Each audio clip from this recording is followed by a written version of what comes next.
Hi hello I'm doctor Niloufer అండి. నేను యూట్యూబ్లో హెల్త్ గురించి, లైఫ్ స్టైల్ గురించి అండ్ మోటివేషన్ గురించి చాలా వీడియోస్ చేశాను. ఇంతకుముందు మీరు నా వీడియోస్ చూడకపోతే వెంటనే చూడండి అండ్ లైక్ చేసి ఖచ్చితంగా సబ్స్క్రైబ్ చేసుకోండి. ఇవాళ మన టాపిక్ అయితే డయాబెటీస్లో బరువు ఎక్కువగా ఉంటే ఎలాంటి డైట్ తీసుకోవాలి అనే దాని గురించి. మరి మనం టాపిక్లోకి వెళ్ళిపోతాం. మామూలుగా డయాబెటీస్తో పాటు బరువు కూడా ఎక్కువగా ఉంటే వాళ్ళకి దుష్ఫలితాలు కూడా ఎక్కువగా ఉంటాయి. మరి వాళ్ళు కొద్దిగా బరువు తగ్గినా కూడా డయాబెటీస్ అనేది తగ్గుతుంది వాళ్ళకి.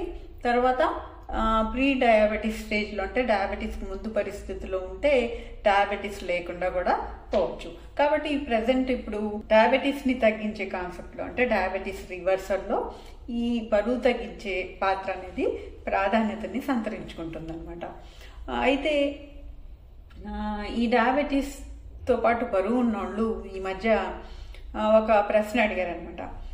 డాక్టర్ గారు, మరి మేము బరువు ఎక్కువగా ఉన్నాము, మాకు డయాబెటీస్ కూడా ఉంది, మేము మామూలుగా డయాబెటీస్ వాళ్ళు తీసుకునే డైట్ తీసుకోవాలా, ఇంకా ఏదైనా ప్రత్యేకమైన డైట్ అనేది మాకు ఉంటుందా, దాని గురించి చెప్పండి వీడియోలో అని చెప్పారనమాట.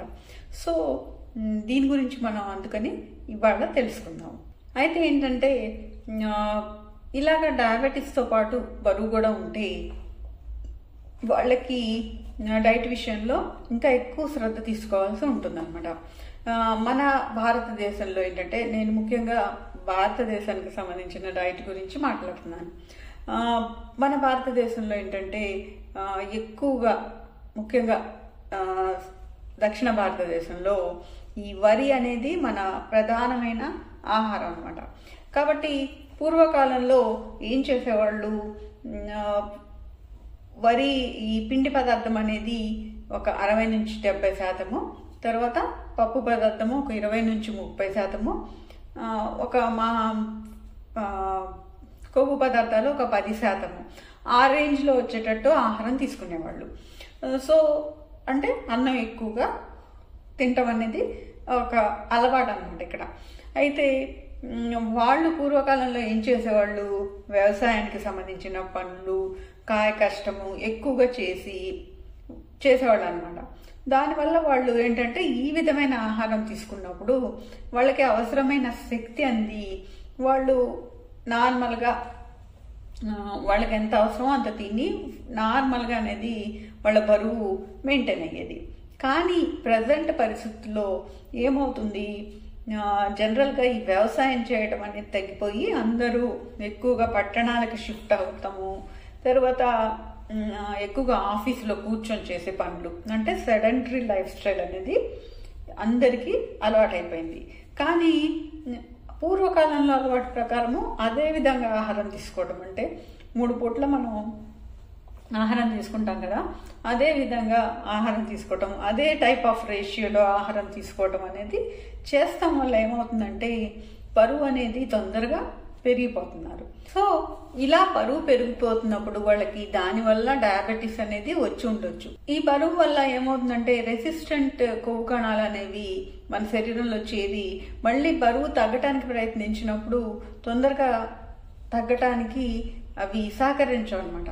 సో అలా కూడా బరువు కంటిన్యూగా మెయింటైన్ అవ్వటం అనేది జరుగుతూ ఉంటుంది. జనరల్గా ఏం జరుగుతుంది, మామూలుగా బరువు పెరిగినప్పుడు మన శరీరానికి రిక్వైర్మెంట్కి తగ్గినట్లు ఇన్సులిన్ అనేది లోపల తయారయ్యి ఎక్కువగా తయారవుతుంది అనమాట.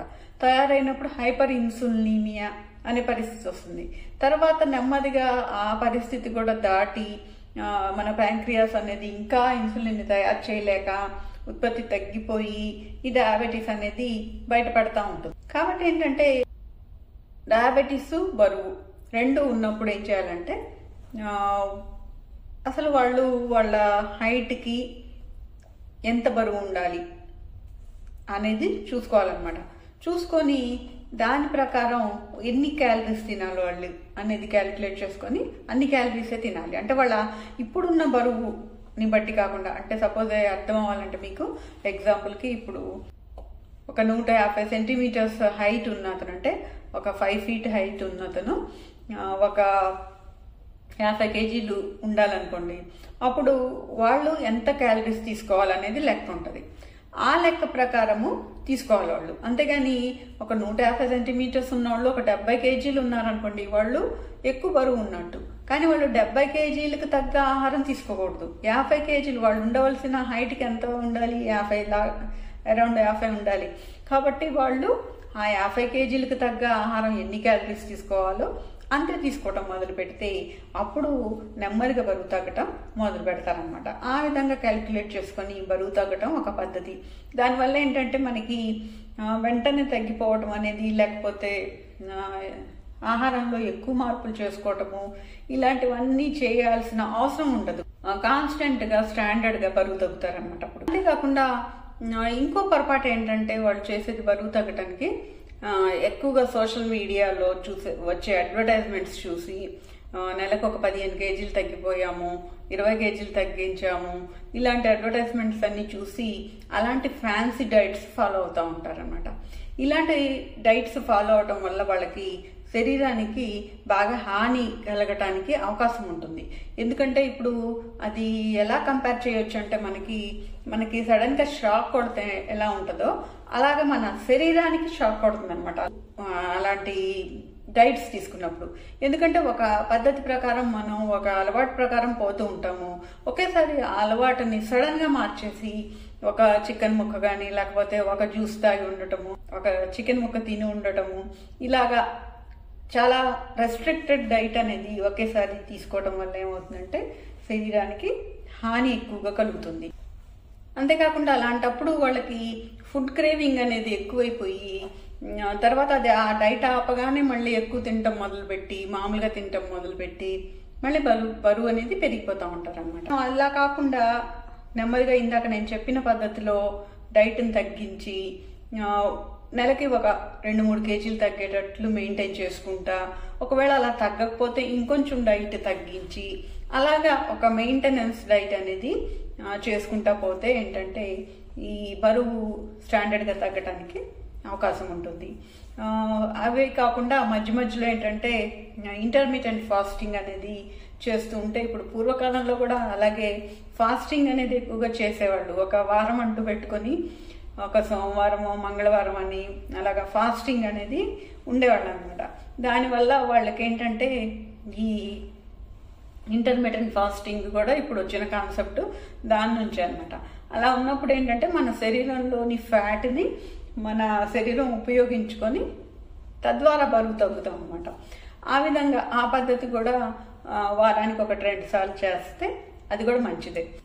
కానీ డయాబెటీస్ ఆల్రెడీ వచ్చేసిన వాళ్ళు మాత్రము ఇలా ఫాస్టింగ్ అనేది ఎక్కువ చేయకూడదు అనమాట. కొద్దిలో అసలు టాబ్లెట్స్ మొదలు పెట్టకుండా డయాబెటీస్ మీద ఉన్న వాళ్ళు అయితే ఇంటర్మీడియట్ ఫాస్టింగ్ చేయొచ్చు. అలా కానోళ్ళు ఏంటంటే ఇలాగ రెగ్యులర్గా క్యాలరీస్ తగ్గించి తీసుకొని నెమ్మదిగా అలవాటు చేసుకొని అది ఫాలో అయిపోతారనమాట.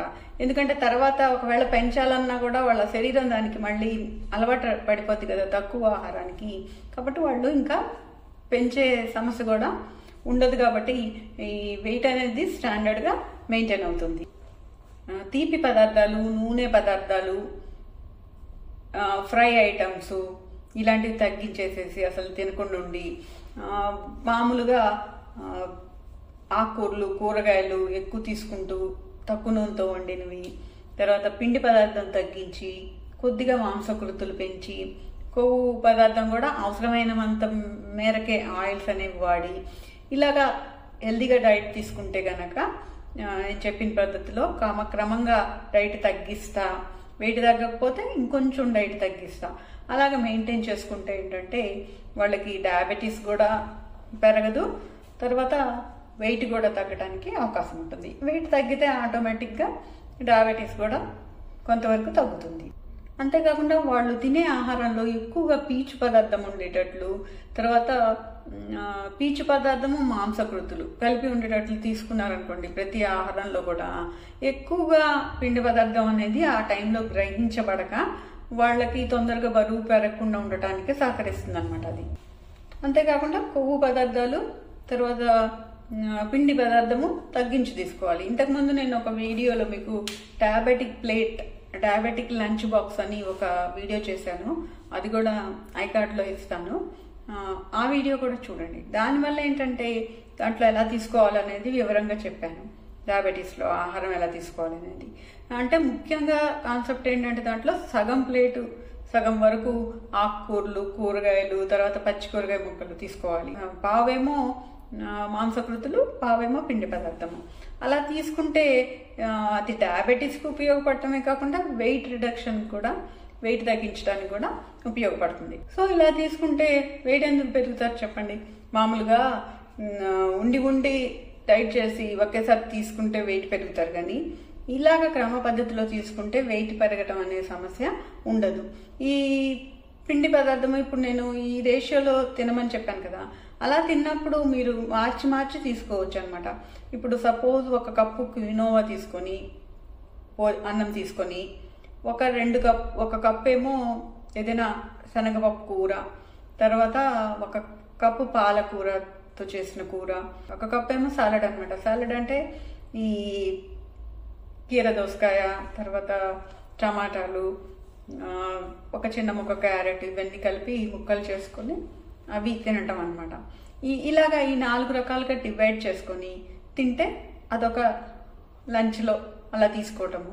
తర్వాత ఈ వీటిలో ఈ క్వినోవా బదులు వేరే గింజ ధాన్యాలు మార్చుకోవటం, ఒకరోజు వేరే చిరుధాన్యాలు ఉంటాయి కదా అలాంటివి తీసుకోవటము, లేకపోతే ఓట్స్ తీసుకోవటము, కొర్రలు, అరికలు ఇలాంటివి ఉంటాయి కదా వాటి బదులు అవి తీసుకోవటము.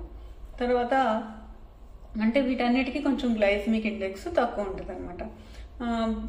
ఇప్పుడు శనగపప్పు కూర అన్న పప్పుకు సంబంధించి, లేకపోతే వేరే ఏదైనా పప్పు, టమాటా పప్పు, ఏదో ఒక పప్పు, లేకపోతే చికెన్ దాని బదులు, లేకపోతే ఫిష్, ఇలాగా ఏదో ఒకటి ఈ మాంసకృతులకు సంబంధించింది 1 కప్పు తీసుకుంటాము. మామూలుగా పాలకూర తీసుకోమని చెప్పా కదా ఇందాక, దాని బదులు ఏదైనా తోటకూర కానీ, చుక్కకూర కానీ ఏదో ఒకటి మార్చి తీసుకోవటం, లేకపోతే ఏదైనా కూరగాయల కూర, మామూలుగా నీళ్ళు ఉండే అన్ని కూరగాయలు కూడా తీసుకోవచ్చు. ఆ కూర ఒకటి, అంటే ఫ్రైస్ కాకుండా అలాగ ఒకటి తీసుకొని ఈ పచ్చి కూరగాయ ముక్కలు తీసుకోవటం, ఇలాగా రకరకాలుగా మార్చి ఈ లంచ్లో తీసుకోవటము చేయొచ్చు. తర్వాత బ్రేక్ఫాస్ట్కి సంబంధించి ఒక ఎక్కువ మినపప్పు ఉండే 2 ఇడ్లీలు తీసుకోవటం కానీ, లేకపోతే ఒక పెసరట్టు అలా తీసుకోవచ్చు. లేకపోతే ఒక బౌల్లో మొత్తము నట్స్, తర్వాత బెర్రీ ఫ్రూట్స్, యాపిల్, అవకాడో ఇలాంటివన్నీ ముక్కలు చేసుకొని ఒక పెద్ద బౌల్లో తీసుకొని అది బ్రేక్ఫాస్ట్ కింద తీసుకోవటము.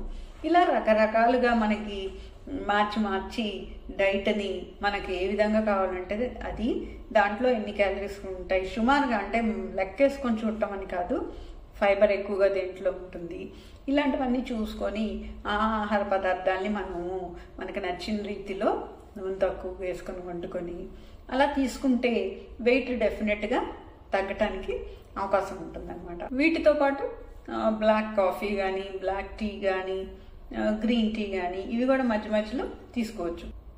జ్యూసులు, తీపి పళ్ళు మాత్రం తీసుకోకుండా ఉంటే మంచిది అనమాట. సో ఈ విధంగా డైట్ అనేది ప్లాన్ చేసుకొని తీసుకుంటే డయాబెటీస్ ఉన్న వాళ్ళు కూడా బరువు ఎక్కువగా ఉన్నప్పుడు బరువు తగ్గడానికి, తర్వాత డయాబెటీస్ కూడా కంట్రోల్లో ఉంచుకోవడానికి అవకాశం ఉంటుంది. మరి అదండి ఈ టాపిక్ గురించి. మరి మీకు ఈ టాపిక్ నచ్చితే వెంటనే లైక్ చేసి షేర్ చేయండి. ఏమైనా డౌట్స్ ఉంటే కామెంట్ రూపంలో తెలియజేయండి. అండ్ సబ్స్క్రైబ్ చేసుకొని నోటిఫికేషన్ ఆన్ చేసుకుంటే ఇలాంటి మరిన్ని మంచి వీడియోస్ మీరు చూడగలుగుతారు. And thank you for watching. మరొక వీడియోలో మళ్ళీ కలుద్దాం.